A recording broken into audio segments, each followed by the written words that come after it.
안녕하세요. 사랑하는 성도님, 은혜의 주님이 우리와 함께 하십니다. 우리와 함께 하시는 주님을 찬양합니다. 기도합시다. 주님의 크신 은혜와 사랑에 감사드립니다. 주님의 은혜가 아니었다면 저희들은 진리를 모른 채 어둠 속에서 살아갈 수밖에 없었겠지만 저희를 사랑하신 하나님의 그 사랑의 은혜로 이렇게 주님을 알고 하나님의 그 넓은 사랑의 품에서 또 말씀을 따라 살아갈 수 있게 하여 주신 그 은혜, 감사, 영광 돌립니다. 오늘도 주님의 그 은혜의 말씀에 귀를 기울입니다. 저의 마음이 주님을 사모하고 또 말씀을 갈망합니다. 오늘도 주시는 말씀이 저희들에게 생명의 양식이 되며 또한 말씀에 따라 순종함으로 걸음걸음마다 거룩하고 빛된 길을 걸어갈 수 있도록 인도하여 주시옵소서. 예수님 이름으로 기도합니다. 아멘. 네, 오늘 말씀은 레위기 14장 21절에서 32절까지입니다. 만일 그가 가난하여 그의 힘이 미치지 못하면 그는 흔들어 자기를 속죄할 속건제를 위하여 어린 수양 한 마리와 소제를 위하여 고운 가루 10분의 1 에바에 기름 섞은 것과 기름 한 록을 취하고 그의 힘이 미치는 대로 산비둘기 둘이나 집비둘기 새끼 둘을 가져다가 하나는 속죄 제물로 하나는 번제물로 삼아 8째 날에 그 결례를 위하여 그것들을 회막 문 여호와 앞 제사장에게로 가져갈 것이요 제사장은 속건제의 어린 양과 기름 한 록을 가져다가 여호와 앞에 흔들어 요제를 삼고 속건제의 어린 양을 잡아서 제사장은 그 속건 제물의 피를 가져다가 정결함을 받을 자의 오른쪽 귓뿌리와 오른쪽 엄지손가락과 오른쪽 엄지발가락에 바를 것이요 제사장은 그 기름을 자기 왼쪽 손바닥에 따르고 오른손가락으로 왼쪽 손에 기름을 조금씩 찍어 여호와 앞에 7번 뿌릴 것이요 그 손의 기름은 제사장이 정결함을 받을 자의 오른쪽 귓뿌리와 오른쪽 엄지손가락과 오른쪽 엄지발가락 곧 속건제물의 피를 바른 곳에 바를 것이며 또 그 손에 남은 기름은 제사장이 그 정결함을 받는 자의 머리에 발라 여호와 앞에서 그를 위하여 속죄할 것이며 그는 힘이 미치는 대로 산비둘기 한 마리나 집비둘기 새끼 한 마리를 들이되 곧 그의 힘이 미치는 대로 한 마리는 속죄제로 한 마리는 소제와 함께 번제로 드릴 것이요 제사장은 정결함을 받을 자를 위하여 여호와 앞에 속죄할지니 나병 환자로서 그 정결 예식에 그의 힘이 미치지 못한 자의 규례가 이러하니라. 아멘. 자, 오늘 말씀은 사실은 이제 어제 보았던 말씀, 이제 환자가, 이 피부병에 걸렸던 환자가 정결하게 되는 날에 어떠한 예식을 거쳐서 정결을 회복하는지에 관한 말씀인데, 오늘 말씀은 그것이 똑같이 그 말씀이 반복되는데 단지 하나 다른 것은 바로 21절에 시작되는 것처럼 가난한 자를 위한 경우입니다. 이제 가난한 자에 대한 하나님의 사랑과 율법의 자비정신이 오늘 말씀에는 나타나고 있어요. 그래서 똑같이 회복을 하고 이렇게 부정한 것이 이제 제사장으로 인해서 정해졌다, 선언되고 이렇게 회복되는 이 모든 규례가 가난한 자에게 있어서는 그 드리는 예물이 훨씬 수월하게 누구나 할 수 있도록 그렇게 바뀌어 있는 것을 볼 수 있습니다. 자, 21절 만일 그가 가난하여 그의 힘이 미치지 못하면 가난해서 그가 이렇게 재물을 드릴 그러한 경제적으로 충분한 능력이 되지 못할 경우에는 흔들어 자기를 속죄할 속건제를 위하여 어린 수양 한 마리와 소제를 위하여 고운 가루 10분의 1 에바에 기름 섞은 것과 기름 한 록을 취하고 힘이 미치는 대로 산비둘기 둘, 집비둘기 새끼 둘을 가져다가 하나는 속죄제물, 하나는 번제물로 삼아라. 자, 기본적으로 이렇게 정결을 회복하였을 경우에 드리는 속건제, 이미 봤죠? 속건제로 드리는 기본 제물은 이제 정해져 있어요. 그래서 그 기본 제물인 어린 수양 한 마리는 누구나가 다 기본으로 드려야 했습니다. 그러나 그것에 또 추가하여 드리게 될 소제와 속죄제와 번제가 있는데, 이것에 있어서는 드리는 양 아니면 그 종류가 훨씬 경제적으로 부담이 없는 것들이었어요. 이제 이렇게 해서 이제 소제를 드릴 경우에는 소제는 이제 기본적으로 그 농산물이죠. 곡식으로 드리는 거예요. 그래서 고운 가루 10분의 1 에바, 기름 섞은 것과 기름 한 록. 자, 고운 가루 에바 10분의 1은 약 2.1리터, 그 다음에 한 록은 약 0.3리터입니다. 그래서 이와 같은 양을 소제로 준비합니다. 또 속죄제와 번제로 드릴 경우에는 보통 일반적으로 드리려고 하면 원래는 이제 수양 한 마리는 속건제로 드려야 했고, 이제 여기 번제로 속죄제로 드리기 위해서는 수양 한 마리 더, 그 다음에 암양 한 마리 더 이렇게 드려야 했어요. 그러나 이렇게 경제적으로 어려운 사람들의 경우는 이렇게 수양 한 마리 또 암양 한 마리 추가로 더 드리는 것 대신에 산비둘기 둘이나 집비둘기 둘로 대신 할 수 있게 이렇게 규례를 정해 주십니다. 그러니까 가난한 자라 하더라도 하나님의 이 은혜의 용서와 회복의 길에서 제외될 수 없는 거예요. 누구나 다 하나님께서는 참여할 수 있기를 원하시는 거예요. 공동체로 회복되고 그들이 하나님의 은혜 안에 들어올 수 있기를 원하시는 거죠. 그래서 하나님께서는 누구라도 하나님의 관계로 회복될 수 있도록 이렇게 놀라운 길을 열어 놓아 주신 거죠. 그러니까 이것은 하나님께서 자비하심과 그 사랑으로 윤리를 주시는 그러한 마음을 보게 됩니다. 23절 여덟째 날에, 여덟째 날로 갑자기 옮겨갔어요. 우리가 이제 어제 보았던 본문에서는 일곱째 날에 무엇을 할 건가가 있었죠. 그래서 제사장이 깨끗하다 선언하면은 그건 옷을 빨아야 했고 목욕을 해야 했고 털을 밀어야 됐어요. 그래서 일주일을 지나고 또 7일째 되는 날에 똑같이 또 그렇게 했어요. 그리고 정결하다라고 제사장이 선언했을 경우에는 새 2마리를 잡아다가 한 마리는 산채로 이렇게 날려보내고 한 마리는 이렇게 잡아서 질그릇 안에서 잡게 했습니다. 그래서 그 피를 뿌리도록 했었죠. 근데 이 부분은 이제 생략되고 8째 날로 갑니다. 그것은 그대로 똑같은 내용의 반복이기 때문에 생략을 한 것으로 보이고요.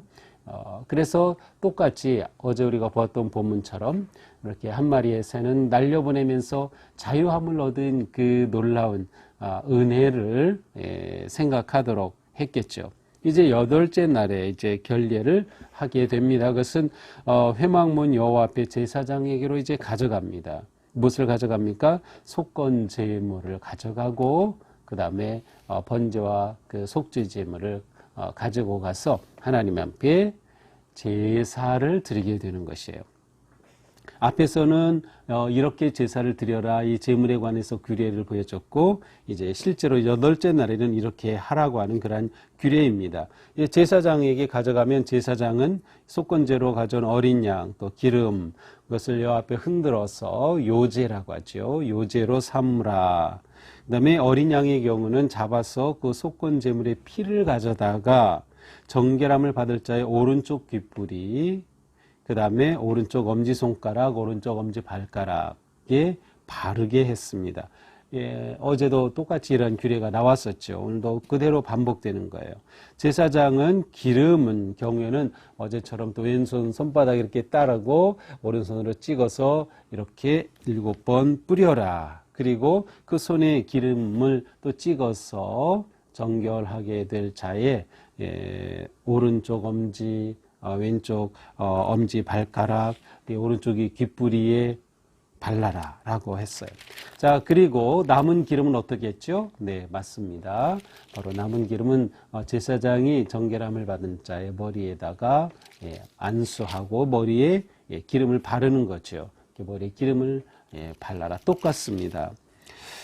이렇게 머리에 기름을 바른 것은 사실은 제사장에게 또 왕을 세울 때, 또 예언자를 세울 때에 했던 그러한 기름 부음 받음의 의식을 떠올리게 합니다. 이렇게 하나님께서는 이것을 통해 구별하는 겁니다. 너는 이제 정결함을 받고 거룩한 백성으로 다시금 구별됨을 보여주죠.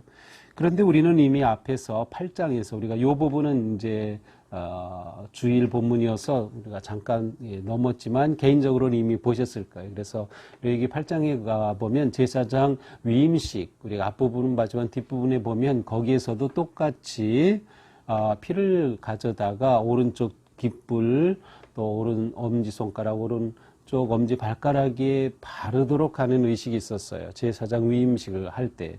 그러니까 그것과 똑같은 이러한 행동을 하는 것이죠.